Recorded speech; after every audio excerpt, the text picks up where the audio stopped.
नमस्कार दोस्तों, आज के वीडियो का टॉपिक है how to calculate electric bill amount. दोस्तों, अगर आपके घर में बिजली का बिल आ रहा है तो आप ये कैसे पता करेंगे कि हमारा जो बिजली का बिल आया है वो सही आया है कि नहीं सही आया है। जो उसमें एक्स्ट्रा चार्जेस हैं, जो भी चार्जेस उसमें बिल में इंक्लूड हैं, आप उसको कैसे पता करेंगे कि कौन कौन से चार्जेस इसमें इंक्लूड हैं। तो दोस्तों, आज के इस वीडियो में क्लियरली मैं आपको बिजली का बिल पढ़ना सिखा दूंगा और अगर कोई भी डाउट होगा तो आप मुझे कमेंट करके बता सकते हैं। दोस्तों, ये मेरे पास एक बिजली का बिल है और मैं इसी की मदद से आपको एक एग्जाम्पल के तौर पर मैंने बिजली का बिल लिया हुआ है, इसमें आपको समझा दूंगा। दोस्तों, ये जो मैंने इसमें काला कर रखा है ये सिक्योरिटी पर्पज़ से मैंने कर रखा है, तो आप इसको ज़्यादा ध्यान मत दीजिएगा। बाकी मैं आपको बिजली के बिल से संबंधित जो भी इसमें इन्फॉर्मेशन लिखी होती है वो सब पढ़ना बता दूंगा। ठीक है, तो दोस्तों चलिए शुरू कर लेते हैं। दोस्तों, इसमें क्या है कि जो बिजली का बिल आया है वो 18/2/2020 से लेकर के 14/3/2020 तक आया है। ठीक है, मतलब एक महीने का। दोस्तों, इसमें क्या होता है कि कभी कभी बिजली के बिल ज़्यादा भी आ जाता है और या फिर वो ज़्यादा आ जाता है, उसका कारण क्या होता है वो भी इस बात वीडियो में डिस्कस करेंगे, वो क्यों ज़्यादा आ जाता है। ठीक है, तो ये 18/2/2020 से लेकर के 14/3/2020 तक का बिजली का बिल है। टोटल माह एक है, ठीक है, एक महीने का है। बिल माह 2020 का है। फंड का मतलब हो गया कि जहाँ से आपका बिजली आ रहा है, ठीक है, वो कहीं से भी हो सकता है, जहाँ पे इसका ग्रिड होगा, इसका पावर हाउस होगा, वहाँ से भी अगर बिजली आपका आ रहा है तो वहाँ पर इसका नाम लिखा होगा। जैसे कि यहाँ पर लिखा हुआ है भगवानपुर पुहाना। ठीक है, ये उत्तराखंड का है तो यहाँ पर भगवानपुर पुहाना लिखा हुआ है। अब यहाँ पर जो देय तिथि लिखी हुई है कि आपको जो ये बिजली का बिल आया है एक महीने का, इसमें आपको 21/3/2020 तक आपको देना है। अगर आप 20/4/2020 तक अगर आप बिजली के बिल जमा नहीं करते हैं तो आपका जो कनेक्शन है वो कट जाएगा। ठीक है, ये विच्छेदन तिथि है, कनेक्शन कटने का समय। ठीक है दोस्तों, ये हिंदी में लिखा हुआ है तो उसमें हिंदी में कोई प्रॉब्लम नहीं है, कोई दिक्कत नहीं है। दोस्तों, ये बाकी तो ये है, इसमें जो स्वीकृत भार लिखा हुआ है ये 3 किलोवाट का लिखा हुआ है। आपका जितना किलोवाट का लोड होगा आप कमेंट करके जरूर बताइएगा कि आपका बिजली बिल कितना आया है। तो इसमें किलोवाट लिखा हुआ है, जो भी तब वो होगा। ये मीटर संख्या है, मीटर संख्या तो हाई मीटर का संख्या का अलग अलग होता है।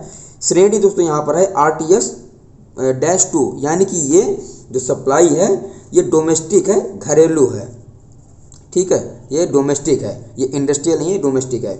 इसके बाद दोस्तों जो मेन आता है ये KWH।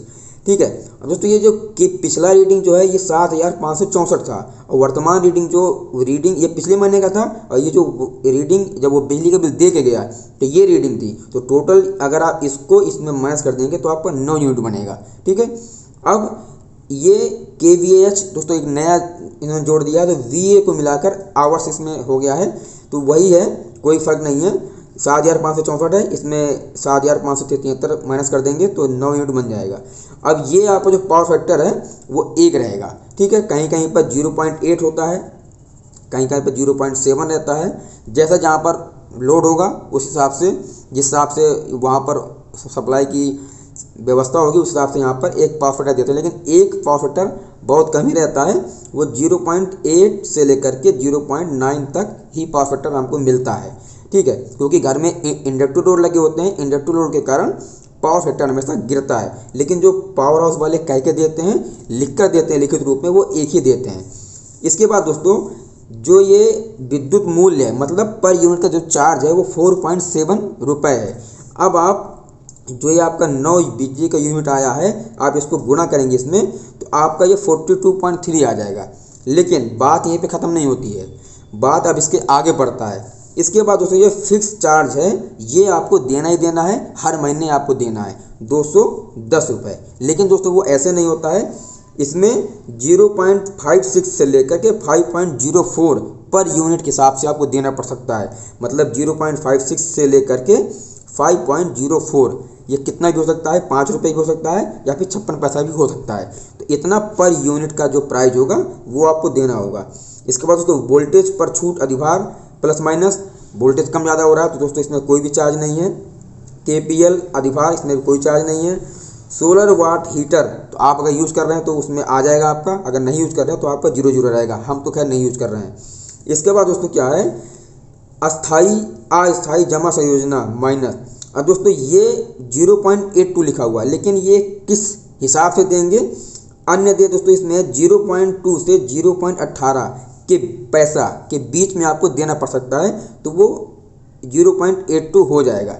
ठीक है दोस्तों, आप देखते रहिएगा, ये सारे चार्जेस जुड़ के आप फाइनल में फिर बिजली का बिल जो बनेगा वो आपको देना पड़ेगा। इसके बाद दोस्तों उपभोक्ता की क्षतिपूर्ति, मतलब अगर आपके द्वारा खंभे में जो आपकी बिजली आ रही है उसमें कुछ प्रॉब्लम हो गई है आपके कारण, तो उसका भी ये जोड़ लेते हैं, चाहे आप करें या चाहे ना करें, लेकिन आपको देना पड़ेगा। मतलब 0.15 से लेकर के 1.35 रुपये तक आपको देना पड़ सकता है, वो भी इसी बिजली के बिल में ही जुड़ेगा। मतलब जो आपने खर्चा किया वो तो जुड़ेगा, बाकी जो आपने नहीं यूज़ किया है वो भी आपको देना पड़ेगा। ये गवर्नमेंट का ऐसा नियम है। इसके बाद दोस्तों विद्युत कर, तो इसमें ये आ गया, विद्युत कर में आपका 0.1 से 0.9 आपको देना है। इसके बाद ग्रीन कर में तो कुछ नहीं है। वर्तमान योग आपका आ गया 260.59, ये आपका टोटल आ गया। अब जो आपका पिछले बिल दे की धनराशि थी वो 9,877 रुपये थी। अब दोस्तों देख लीजिए, यूनिट आया 9 और बिल आया कितना का, 9,877 रुपये का। वो दोस्तों क्यों? दोस्तों इसलिए आया कि मान लीजिए कि आपका बिजली का बिल जो है वो 20/4/2020 को आपको देना है। अब आपने नहीं दिया, बिल आपका आता रहा। दोस्तों ये अभी पिछले महीने का बिल आया है, ठीक है, इस महीने का 14/3/2020 का, लेकिन इसके पहले जो बिजली बिल आया होगा आपने बिजली का बिल नहीं जमा किया होगा, तो इसमें दोस्तों क्या हो गया कि पेनाल्टी इसमें पड़ता है। अगर आप नहीं जमा कर रहे हैं तो दोस्तों देख लीजिए, अगर आप 5/4/2020 को नहीं जमा कर रहे हैं तो आपको 9,860 रुपये देना पड़ेगा। अगर आप 5/4/2020 को दे रहे हैं तो आपको 9,850 रुपये पड़ेगा। अगर आप 20/4/2020 को दे रहे हैं तो आपको 9,958 यानी कि 10,000 रुपये के आसपास आपको देना पड़ेगा। तो दोस्तों आप जितना ही लेट करेंगे उतना ही आपको प्रॉब्लम होती जाएगी, आपको लेट पेनाल्टी देना पड़ेगा, ठीक है। तो दोस्तों अगर आप बिजली का बिल आया और आपने अगर तत्काल जमा नहीं किया तो प्रॉब्लम हो सकती है।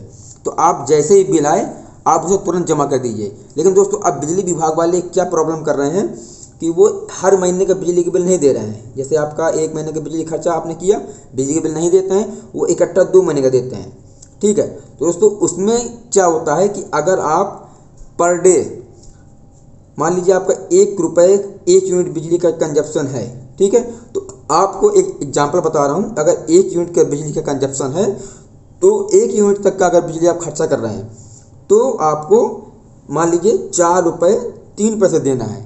लेकिन अगर आप 2 यूनिट, अगर 1 यूनिट, तो ये आ गया आपको इतने 4 रुपये 3 पैसे आपको देना पड़ेगा। लेकिन अगर ये 2 महीने का बिजली का बिल आ गया तो यहाँ पर आपको 4 रुपये 3 पैसे बढ़ करके ये 5 रुपये से 6 रुपये हो जाएगा।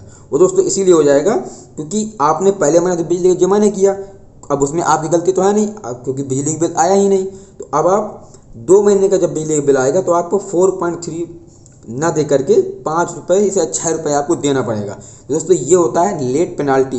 दोस्तों जो ये बिजली का बिल आया हुआ है ये 9,858 यानी कि बहुत ज़्यादा आ गया, तो यही लेट पेनाल्टी की वजह से ये प्रॉब्लम आ जाती है। तो दोस्तों आप इस बात का विशेष ध्यान दीजिएगा। अगर आपको इस वीडियो से संबंधित कोई भी प्रॉब्लम आई हो तो कमेंट जरूर करिएगा, और अगर चैनल को सब्सक्राइब नहीं किया है तो आप चैनल को सब्सक्राइब करिए। नमस्कार दोस्तों।